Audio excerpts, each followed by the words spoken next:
Hello दोस्तों, कैसे हैं आप लोग। आज हम खामोश ड्रामा की 5वीं एपिसोड को एक्सप्लेन करने जा रहे हैं। इससे पहले आपने इसकी 4 एपिसोड्स को नहीं देखा है तो पहले आप जाकर उन एपिसोड्स को देख लीजिए। तो चलिए इस वीडियो को स्टार्ट करते हैं। इस एपिसोड के स्टार्ट में हमें डॉक्टर जैन का घर नज़र आता है, जहाँ पर उसकी बेटी तैयार होकर स्कूल जा रही होती है। तो जैन अपनी वाइफ से कहता है कि आज ये स्कूल ना जाए तो कैसा रहेगा, मैं भी हॉस्पिटल नहीं जा रहा। तो उसकी बीवी उसे मना कर देती है और वो अपनी बेटी को कहती है कि जाओ, तुम्हारी वैन आ गई है, तुम स्कूल जाओ। फिर वो जब वहाँ से चली जाती है तो उनके लैंडलाइन पर फ़ोन आने लगता है। वो आमिर से कहती है कि फ़ोन उठाओ, लेकिन आमिर फ़ोन नहीं उठाता और उससे डर रहा होता है।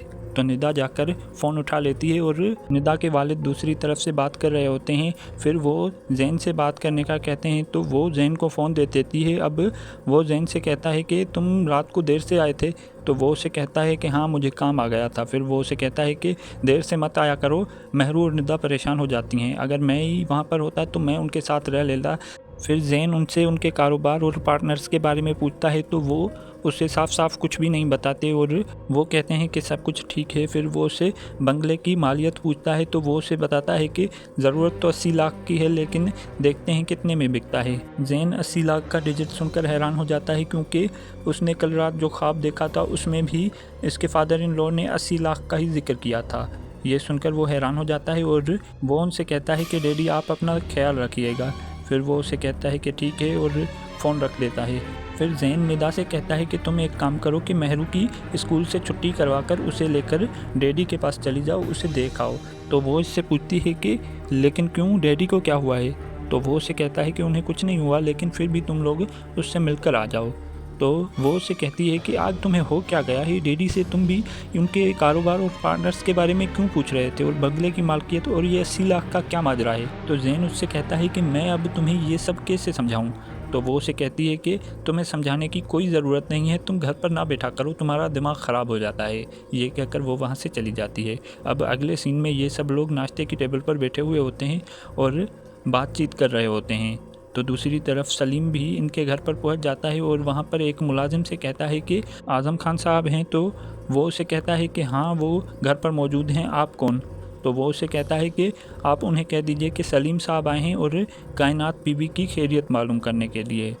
तो वो अंदर चला जाता है। अब एक नौकरानी उनके पास आकर उन्हें बताती है कि एक लड़का बाहर आया है जिसका नाम सलीम है। फिर वो उससे मिलने के लिए चला जाता है। पहले तो वो उससे काफ़ी गुस्से में बात करता है, क्योंकि कायनात उसी के घोड़े से नीचे गिर गई थी। तो वो उसे कहता है कि मैंने अपने नौकर को हुक्म दिया है कि तुम्हारा घोड़ा किसी भी कीमत पर ख़रीद कर उसे गोली मार दें। तो सलीम उससे कहता है कि ये मेरा घोड़ा है और मेरी मिल्कियत है, इसलिए मैं उसे किसी भी कीमत पर नहीं बेचूंगा। हाँ, आप हमारे इलाके के बड़े हैं, अगर आप चाहें तो मैं उसे आपके हवाले कर सकता हूँ, तो फ़तन। तो वो उससे काफ़ी इम्प्रेस हो जाता है और उसे बैठने का कह देता है।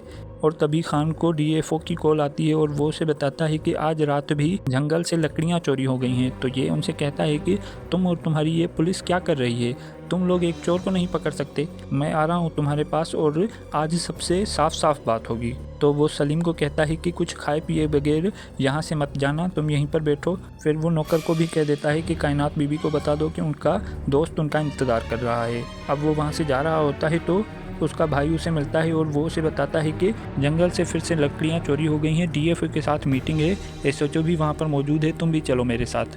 तो वो उसे कहता है कि मुझे थोड़ा काम है, आप वहाँ पहुँचिए, मैं भी आता हूँ। फिर वो अपने किसी साथी को फ़ोन करता है और वो उसे बताता है कि एसएचओ और डीएफओ को पता चल गया है कि लकड़ियाँ चोरी हो गई हैं, तो मोहतात रहना। और यहीं पर ये एपिसोड एंड हो जाती है। दोस्तों, यहाँ पर आप एक पाकिस्तानी ड्रामा हकीकत को देख सकते हैं और इस तरफ देखिए एक Indian horror drama the Zee horror show, और इस तरफ देखिए ईश्वर कोई की एक कहानी इंतज़ार के कुछ एपिसोड। वीडियो को लाइक, शेयर और कमेंट करना ना भूलें। Thanks for watching. और हाँ, चैनल को सब्सक्राइब भी कर देना।